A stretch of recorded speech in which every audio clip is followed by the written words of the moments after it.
예, 저희가 지난주에 큰 행사를 치렀습니다.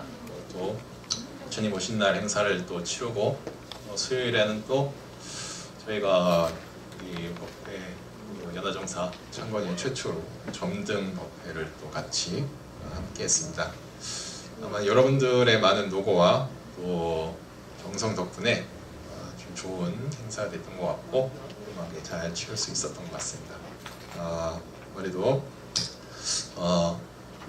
내년에는 더 나은 법회가 될 수 있을 거라고 믿어 의심치 않고, 그리고 여러분들 덕분에 행사는 참 걱정을 안 합니다. 좀 너무 감사드리는 그런 마음을 가지고 있고, 또 앞으로도 연화정사에 부처님의 그 자비와 또 그런 지혜에 충만한 그런 도량이 될 수 있기를 여러분들과 함께 꿈꿔봅니다. 자, 오늘은 조금 기도에 좀 힘이라는 주제로 말씀을 몇 마디 좀 드려볼까 합니다. 저희가 한시외전이라는 곳에 보면은 이 고라는 표현과 그리고 은이라는 이 두 글자가 나오기도 합니다. 이 아주 중요한 의미의 두 글자인데, 자, 이게 고라는 것은 이 장님이 그 코끼리를 만지는 것처럼 마음이 좀 어두운 그런 상태를 얘기하는 거고, 자, 은이라는 것은 글자 그대로 뭔가 좀 숨어있는, 숨겨진 듯한 그런 상태를 이제 은이라고 이렇게 표현합니다. 이게 한시외전에 나오는 글자인데, 이 한시외전에는 이런 글이 있습니다.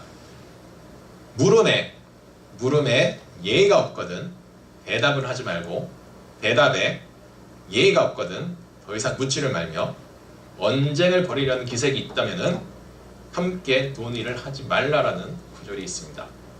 자, 이 말은 어떻게 예를 잘 갖추었을 때, 상대방을 공경하겠다는 그런 마음이 갖추어져 있을 때 함께 심도 있는 이야기를 나눌 수 있고, 말이 온순할 수 있을 때 어떤 도의 이치나 삶의 좀 깊은 이야기들을 논할 수 있고, 얼굴빛이 그래도 낯빛이 그래도 좀 고요하고 좀 평안해 보일 수 있어야지 그것에 대한, 내 삶에 대한 깊은 이야기들을 함께 나눌 수 있다는 그런 뜻이 될 겁니다. 그래서 이 고라는 것 그리고 은이라는 것, 이게 조금 중요한 그런 단어로서 한시외전이라는 책에 나오는데, 이거는 코끼리에 대한 비유는 많이 나오죠. 불교 경전에서도 많이 나옵니다. 경전에서도 나오고요. 장님이 이제 코끼리를 만졌을 때 각각 만지는 부위에 따라 가지고서 코끼리가 생겨있는 모습을 각자 다르게 이렇게 설명을 하죠. 어떤 코를 만지는 사람은 어떤 뱀처럼 생겼다고 얘기도 하고, 귀를 만지면은 이 무슨 카펫처럼 생겼다고 하고, 또 상아를 만지면은 화살촉과 같이 생겼다고 하고, 또 꼬리를 만지면 밧줄과 같이 생겼다고 얘기를 하고, 우리가 그 사물을 온전하게 볼 수 없을 때 추측으로만 이렇게 얘기를 할 때는 정확하게 거기에 대한 이야기를 나누기가 어렵다는 겁니다. 자, 이것이 고에 대한 의미고, 그리고 은이라는 건 아이가 이렇게 숨기는 것처럼 뭔가 이야기를 하기가 꺼려지는 상태죠.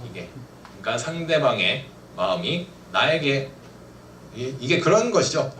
가는 말이 고야 오는 말이 곱다고, 가는 말이 좀 거칠게 나오는 사람한테는 저희가 오는 말도 되게 좋게 나오기가 좀 어렵다는 거죠.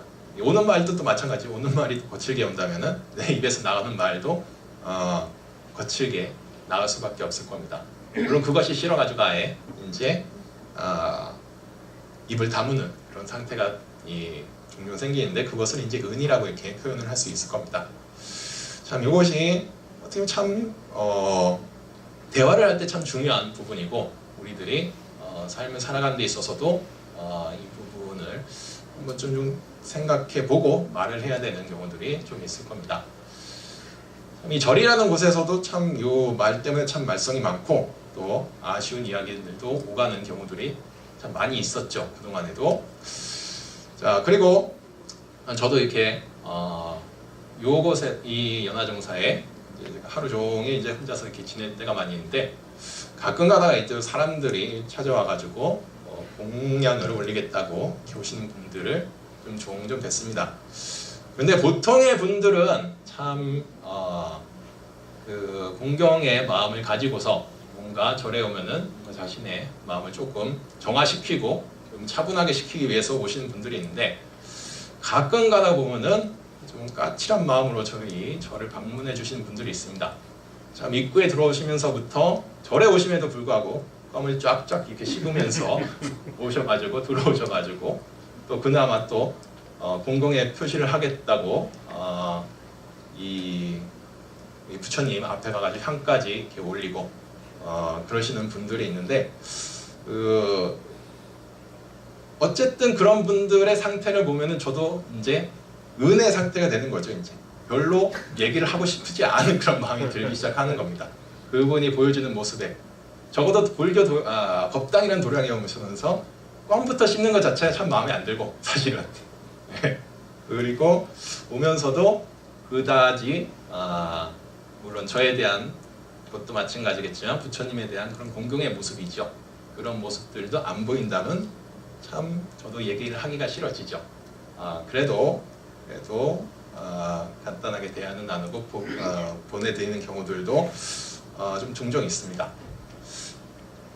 제가 요 부분에 대해서 조금 말씀을 좀 드리고 싶은 것도 있는데, 제가 한국에서 겪지 못한 일들 여기서는 참 많이 겪게 되는데, 적어도 한국의 사찰에서는 저한테 크게 반말을 이렇게 하시는 분들은 잘 없는데, 여기에서는 저보다 좀 나이가 어리다고 해서 쉽게 말을 놓으시는 분들이 좀 많이 계시더라고요. 종종 겪게 되더라고요. 그때는 참 이제 어떻게 얘기를 해야 되나라는 말도 좀 만노좀 되잖아요. 만노좀 되잖아요. 저도 차마 그럴 수는 없겠더라고요. 그래서 어쨌든 뭐 그런 이 대화들을 나누기가 참 어려운 상태들을 만들어 놓는 경우들이 종종 이렇게 여기서도 좀 겪게 되는 경우들이 있습니다. 좀 대화를 할 때 그런 부분이 참 중요하죠. 적어도 우리들이 누군가하고 잘 지내고 또 좋은 인상으로서 남겨주기 위해서는 그 사람에 대한 예의를 갖추기 위한 적어도 조금의 모습들은 보여주셔야 되는 겁니다.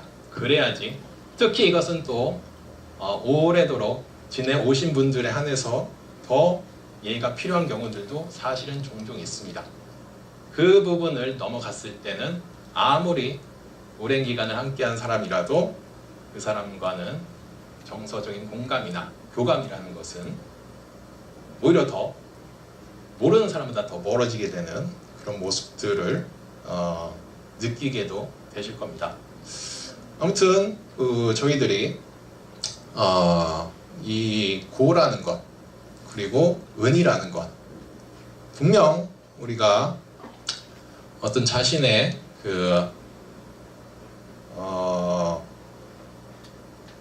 자신의 마음을 터놓고 그리고 사람들과 좋은 관계를 맺기 위해서는 반드시 거기에 맞는 예를 갖출 필요가 있고, 그리고 어떤 교감이 잘 이루어진다면 물론 요 고와 은의 자세는 조금 피할 줄 아는 그런 지혜가 아마 여러분들에게도 좀 필요하지 않나라는 그런 생각들을 좀 말씀을 좀 드려보고 싶습니다.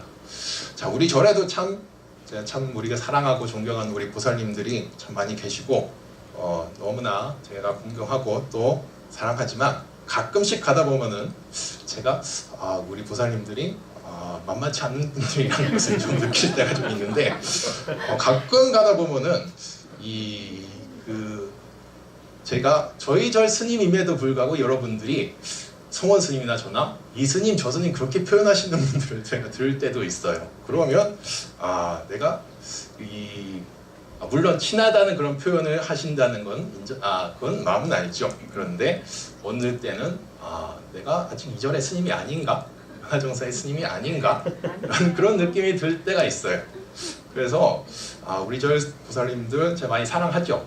많이 존경하고, 하지만 가끔은 그런 언어라는 것에 대해서 우리들을 조금은 좀 순화시킬 줄 알고, 그리고 조심해서 사용해 줄 줄 아는 그런 자세가 좀 필요하다는 말씀을 좀 드려보고 싶어요.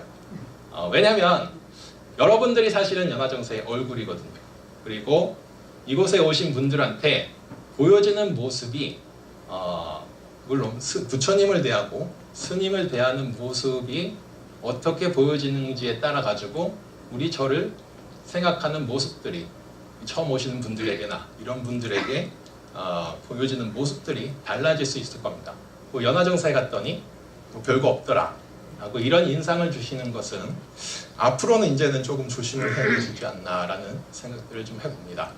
왜냐하면 연화정사는 이제 이 인근에선 제가 봤을 땐 어디보다 잘 나가는 사찰이고 어디보다 잘 불법이 전파되고 있는 곳이라는 생각이 들기 때문에 앞으로는 우리들도 그런 마음들을 조심할 줄 알고, 그리고 적어도 이 절 안에서 연화정사에서 어떤 모습으로서 기도를 하고 그 부처님을 대해 줄지는 한번 좀 깊이 좀 생각해 보시기를 좀 말씀을 좀 드려보고 싶습니다. 자, 어쨌든 물론 전 여러분들을 사랑하고 그리고 여러분들을 정말 존경한다는 그런 마음은 다시 한번 말씀드려보고 싶고요. 자, 그렇다면 우리가 제가 지난번에도 기도를 하는 마음에 대한 것을 분명히 또 초파일 때 좀 말씀드렸는데, 그렇다면 우리가 어떻게 기도를 해야 되는지에 대한 이야기들을 좀 말씀을 좀 드려볼까 합니다. 자, 보통 사찰에서 기도를 한다고 할 때는 주로 3가지의 방법으로 기도를 한다고 합니다. 그래서 연불의 방법과, 그리고 주력, 주문이라는 것, 이렇게 많이 표현하죠. 주문이라는 것을 외우는 주력, 그리고 절 하는 것을 저희들이 크게 3가지 방법으로서 기도를 한다고 이렇게 표현을 합니다. 연불이라는 것은 이제 불보살님의 이름을, 명호를 끊임없이 반복해서 외우는 것을 이제 연불이라고 합니다. 흔히들 정근이라고도 같이 이렇게 표현할 수도 있을 겁니다. 저희들도 정근을 하죠. 서가모니불 정근을 하고, 아니면 관세음보살님 정근을 하고, 또 지장보살님 이렇게 정근을 하기도 하고, 또 여러 가지 나한에 대한 기도도 하고, 이렇게 그 부처님의 명호를 끊임없이 잘 외우는 것을 이제 연불이라고 합니다. 자, 이런 방법을 통해서도 기도를 하게 되는 거고, 자, 주력이라는 것은 흔히들 주문이라고 이렇게 얘기를 합니다. 대표적인 능엄주나 아니면 육자진언, 그러니까 온만이 반매음 이런 것들, 그리고 천수경에 나오는 신묘장군 대다라니 이런 것들을 이제 주력이라고 하는데, 이것들도 이제 계속해서 반복적으로 해주는 것을, 그건 또 이제 또 하나의 기도가 된다고 얘기를 하고, 자, 그리고 사실은 제일 많이 하는 게 절이죠. 절. 저희들도 이제 석 달에 한 번, 넉 달에 한 번씩 이 도량에서 지금 1080회 정진 기도를 하고 있습니다. 점점 사람들이 물론 아직은 많은 분들이 참석을 하고 있지는 않지만, 분명 이렇게 수행을 통해 가지고 조금 힘든 방법이죠. 사실은 절이 내 몸을 사용을 해야 되는 거니까, 그리고 다리도 아프고, 하지만 분명히 기도를 하는 데 있어서 좋은 효과는 준다고 이렇게 말씀을 좀 드릴 수 있을 겁니다. 자, 그런데 우리가 기도를 한다고 했을 때는, 자, 우리가 흔히들 기도의 방법은 좀 타력 신앙에 가깝다라고 얘기를 하고, 그리고 웬만하면은 이것이 정식 불교의 수행과는 좀 동떨어진 거라고 이렇게 종종 얘기들도 하시지만, 분명 이 기도라는 것은, 연불이라는 것은, 주력이라는 것, 절이라는 것, 이것도 하나의 수행의 방편이라는 것은 분명한 모습을 띠고 있는 것이고요. 왜냐하면 자, 우리들이 수행이라고 했을 때는, 포커스를 한다고 했을 때는 그것을 뭔가를 계속 반복적으로 떠올려주는 것이 그것의 사실은 핵심입니다. 그렇다면은 염불이라는 것도 계속 하나를 계속 생각을 해주는 거죠. 그리고 주력도 마찬가지죠. 뭔가 딴 곳에 대한 그 시선을 뺏기지 않고 나의 정신도 어느 곳에 흐트러지지 않도록 해주는 방법이 염불이고 주력이고 절이기 때문에 이것도 저희가 하나의 수행으로서도 받아들일 수 있는 그런 부분이라는 것을 좀 말씀을 드려보고 싶고요. 그렇기 때문에 어떤 것을 선택해서 기도를 해도 참 좋습니다. 염불을 하시든 주력을 하시든 절을 하시든 이것이 분명히 불교 수행을 하는 한 방법이라는 것은 분명히 말씀드릴 수 있겠고, 우리들이 흔히 비파사나나 아니면 뭐 사마타 이런 것을 한다고 했을 때 그것만을 수행이라고 얘기한다고 하면은 그거는 조금 편협한 그런 시선이라고 좀 말씀을 좀 드려보고 싶습니다.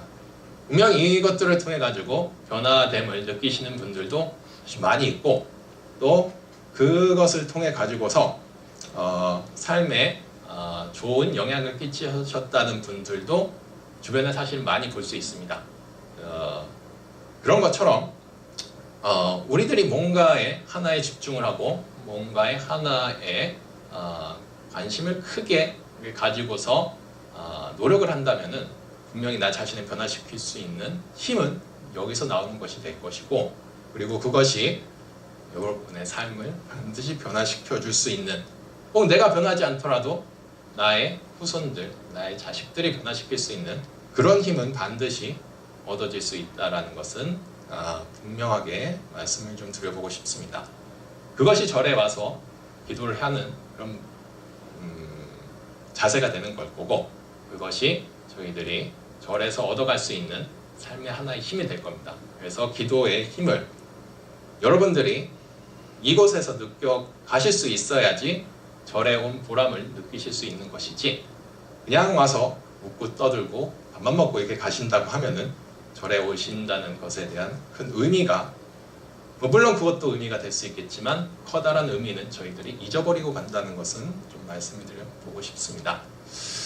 자, 어쨌든 우리들이 초파일이라는 아주 좋고 의미 있고 큰 행사를 함께 이렇게 치러줬습니다. 여러분들이 노고와 함께 좋은 행사를 치렀고, 1년 가운데 가장 큰 행사죠, 저희한테. 이것처럼 부처님이 오심을 함께 찬탄하고 그리고 의미를 함께 나눌 수 있는 여러분들이 있다는 것이, 특히 정말 불법이라는 것이 참 많이 아쉽고, 그리고 부처님의 가르침이라는 것이 어느 것보다 좀 필요한 곳이 여기가 아닌가라는 그런 생각들을 많이 해봅니다. 그렇기 때문에 앞으로 내년 후에도, 내후년에도, 천년만년 후에도 이곳에서 여러분들과 함께 불법이 지속되고 유지되도록 함께 잘 노력해 주시는 그런 마음을 가져주시기를 좀 간절히 좀 기원하고 발언하면서 제 이야기는 여기까지 하도록 하겠습니다.